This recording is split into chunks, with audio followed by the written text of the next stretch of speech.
In the heart of Brooklyn, where crime and culture often clash, a young boy named Daniel Hernandez was growing up fast. His world was filled with hardship, violence, and survival. At just 13 years old, he lost his father to a fatal shooting, an event that would leave a permanent scar on his life. With his mother working multiple jobs to make ends meet, Daniel turned to the streets. He dropped out of school in 8th grade and began working at a local grocery store. But it wasn't long before he found himself drawn to something bigger, something louder, more chaotic, and full of promise: the internet-fueled world of underground rap. By 2017, Daniel had transformed into something no one expected. He was now Tekashi 6ix9ine, a wild, controversial rapper with rainbow-colored hair, face tattoos, and a brash, unapologetic presence. His music was aggressive, raw, and catchy, and his image was even louder than his lyrics. His breakout single, Gummo, went viral. He was suddenly everywhere, on YouTube, Instagram, World Star Hip Hop. But behind the fame was a dark alliance. What the public didn't know was that Tekashi had aligned himself with a violent street gang called the 9 Trey Gangsta Bloods. They weren't just props in his music videos. They were real gangsters involved in everything from drug dealing and robbery to shootings and extortion. This wasn't a casual partnership.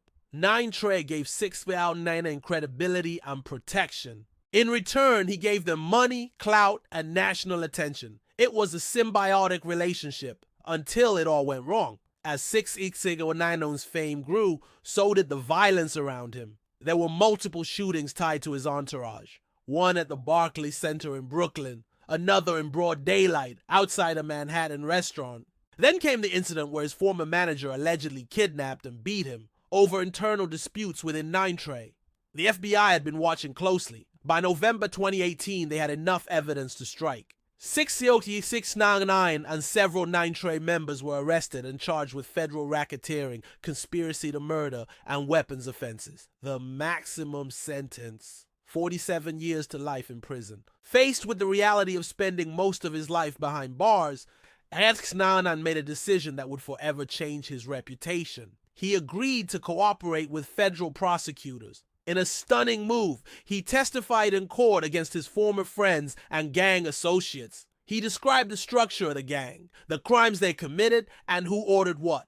He named names, played recordings, and helped the government secure multiple convictions. In the world of gang culture and the world of rap, this was the ultimate betrayal. He was instantly branded a snitch. But the deal worked. 6ix9ine was sentenced to just 2 years with credit for time served. In 2020, he was released early due to COVID-19 concerns. Once out, 6ix9ine didn't hide. He immediately returned to music. His comeback single, Gooba, dropped with a flashy video and broke YouTube records. But the backlash was massive. Many rappers dissed him, some refused to work with him, and the threat of retaliation from 9 Trey or other affiliated gangs was very real. At one point, a fan recognized him filming on a balcony and posted his location online.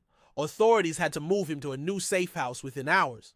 Today, Tekashi 6ix9ine remains one of the most controversial figures in modern hip-hop history. He is undeniably a product of the digital age, someone who mastered the art of going viral. But his story is also a stark warning about the blurred line between entertainment and crime, about what happens when you play with real violence for the sake of image, and about what loyalty really means when survival is on the line. Was he a victim of the streets, a genius manipulator of fame, or just a young man who got in too deep? No matter what you believe, his story is unforgettable.